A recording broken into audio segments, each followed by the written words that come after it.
여러분, 혹시 이런 경험 있으신가요? 누군가는 매달 수십만 원을 꼬박꼬박 지원금으로 받는데 나는 아무것도 못 받고 있는 것 같은 기분.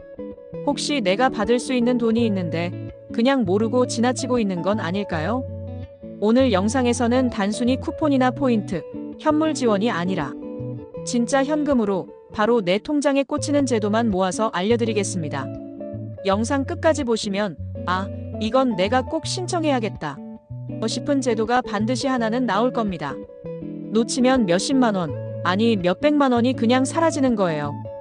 본격적인 내용 전에 구독, 좋아요, 알림 설정 부탁드립니다. 1부 기초연금 어르신들의 대표 지원금. 가장 먼저 소개할 건 기초연금입니다. 이 제도는 이미 많이 알려져 있지만 의외로 신청하지 않은 분들도 꽤 많습니다. 대상은 만 65세 이상 어르신 중에서 소득 인정액이 일정 기준 이하일 때 2025년 기준으로 월 최대 40만 9천 원까지 지급됩니다. 70% 노인에게 지급이라는 말 들어보셨죠? 맞습니다. 전체 노인의 약 10명 중 7명이 받고 있어요. 하지만 주의할 점, 기초연금은 자동으로 주어지는 게 아닙니다. 반드시 주민센터에 신청을 해야 해요. 이걸 모르고 나는 해당 안 되겠지 하고 신청조차 안 해서 놓치시는 분들이 꽤 많습니다. 실제로 제가 만난 한 어르신은 3년 동안 기초연금을 안 받으셨어요. 이유는 나는 아들 집에 얹혀 살고 있으니 안 될 거야 라고 생각하셨던 거죠. 하지만 막상 확인해보니 충분히 대상이었고 3년치를 한꺼번에 못 받으신 겁니다. 그 금액만 해도 1,000만 원이 넘습니다. 2부 기초생활보장 생계급여 생활비를 직접 지원. 두 번째는 생계급여입니다. 소득이 중위소득 30% 이하일 때, 즉 최저 생계비보다 형편이 어려울 때 매달 생활비를 현금으로 줍니다. 2025년 기준 1인 가구라면 월 약 73만 원, 2인 가구는 123만 원 정도가 지급돼요. 이건 쿠폰이 아닙니다. 진짜 현금이 통장으로 들어옵니다. 중요한 점은 부양 의무자 기준이 크게 완화되었다는 겁니다. 과거에는 자식이 있으면 거의 못 받았죠. 아들이 있으니 아들이 모셔라 이런 식이었거든요. 그런데 이제는 자식이 있어도 실제로 도움을 받지 못한다면 받을 수 있습니다. 실제로 홀로 사시는 70대 어르신이 계셨는데 연금도 없고 자녀와 연락도 끊긴 상태였어요. 예전 기준이라면 대상이 안 되었을 겁니다. 하지만 제도가 바뀐 덕분에 지금은 매달 생계급여를 받으며 기본 생활이 가능해졌습니다. 3부 긴급복지지원금 갑작스런 위기에 현금 지급. 세 번째는 긴급복지지원금입니다. 살다 보면 예기치 못한 위기가 찾아오죠. 갑자기 실직을 하거나 큰 병에 걸리거나 집에 화재가 나는 경우도 있습니다. 이럴 때 정부가 일시적으로 현금을 줍니다. 1인 가구 기준 생계비가 162만 원, 2인 가구는 260만 원까지. 이건 정말 급할 때 바로 지급되기 때문에 생명줄 같은 제도입니다. 어떤 할아버지는 폐업을 하시고 갑자기 소득이 0원이 된 적이 있어요.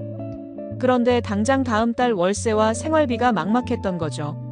그때 긴급복지지원금을 신청해 일단 급한 불을 끄셨습니다.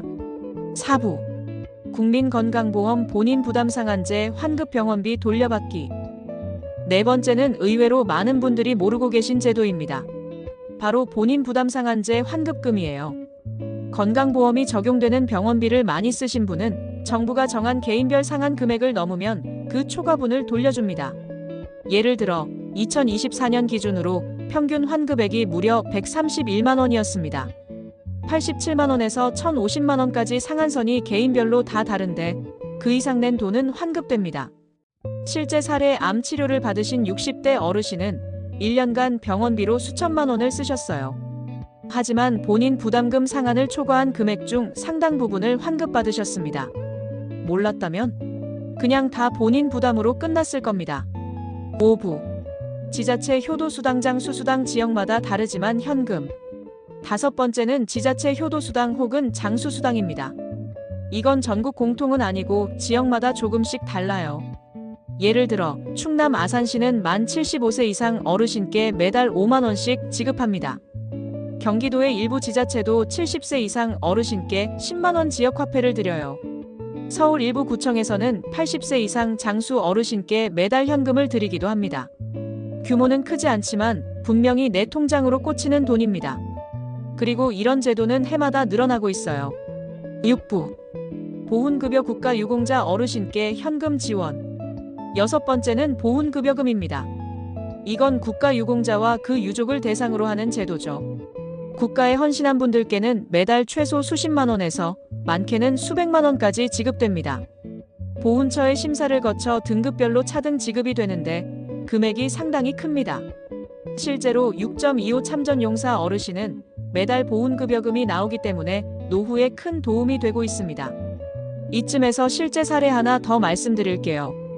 70대 김모 어르신은 평생 자영업을 하시다 건강이 나빠져 가게를 접었습니다. 연금도 없고 모아둔 돈도 거의 없었죠. 그런데 동네 복지관에서 상담을 받고 기초연금과 생계급여, 그리고 에너지 바우처까지 신청하게 됐습니다. 그 결과 매달 100만 원 넘는 현금을 통장에 받게 되었어요. 이분이 하신 말씀이 잊히지 않습니다. 나는 이제 겨울에도 전기장판 틀고 여름에도 에어컨 켤 수 있게 됐다. 지원금은 단순히 돈이 아닙니다. 삶의 존엄과 안전을 지켜주는 장치입니다. 그런데 여기서 중요한 게 있습니다. 많은 분들이 나는 안 될 거야 하고 미리 포기한다는 점입니다. 하지만 직접 신청해보면 생각보다 훨씬 많은 분들이 해당이 됩니다. 또 하나, 이런 제도는 자동으로 지급되지 않는 경우가 많다는 점이에요. 기초연금, 생계급여, 긴급복지 다 본인이 신청해야 받을 수 있습니다. 가만히 있으면 아무도 챙겨주지 않습니다. 안 될 거야 라는 생각은 금물, 일단 확인해보자가 정답입니다. 오늘 소개해드린 현금이 통장에 꽂히는 제도 다시 정리해보겠습니다. 기초연금 65세 이상이면 대부분 가능. 월 최대 40만 원. 생계급여 소득이 어려울 때 매달 생활비 현금 지원. 긴급복지지원금 위기시 즉시 현금 지급. 본인 부담 상한제 환급 병원비 많이 쓰면 초과분 환급. 지자체 효도수당 지역별로 5만 10만 원 현금 또는 지역화폐. 보훈급여 국가유공자에게 수십만 수백만 원 현금. 이 제도들은 모두 공통점이 있습니다. 바로 현금으로 내 통장에 꽂힌다는 것. 쿠폰, 포인트, 현물이 아닙니다. 진짜 현금입니다. 여러분, 오늘 영상 보시면서 어떤 생각이 드셨나요? 혹시요? 나도 받을 수 있는 것 같은데? 싶은 제도가 있었나요? 그렇다면 오늘 바로 확인해 보시기 바랍니다. 하루라도 빨리 신청할수록 그만큼 손해를 줄일 수 있습니다. 앞으로도 여러분이 놓치면 아까운 지원금, 그리고 삶에 꼭 필요한 정보를 알기 쉽게 정리해드리겠습니다. 구독과 좋아요, 알림 설정까지 해주시면 여러분 통장에 들어오는 꿀 정보를 가장 먼저 받아보실 수 있습니다.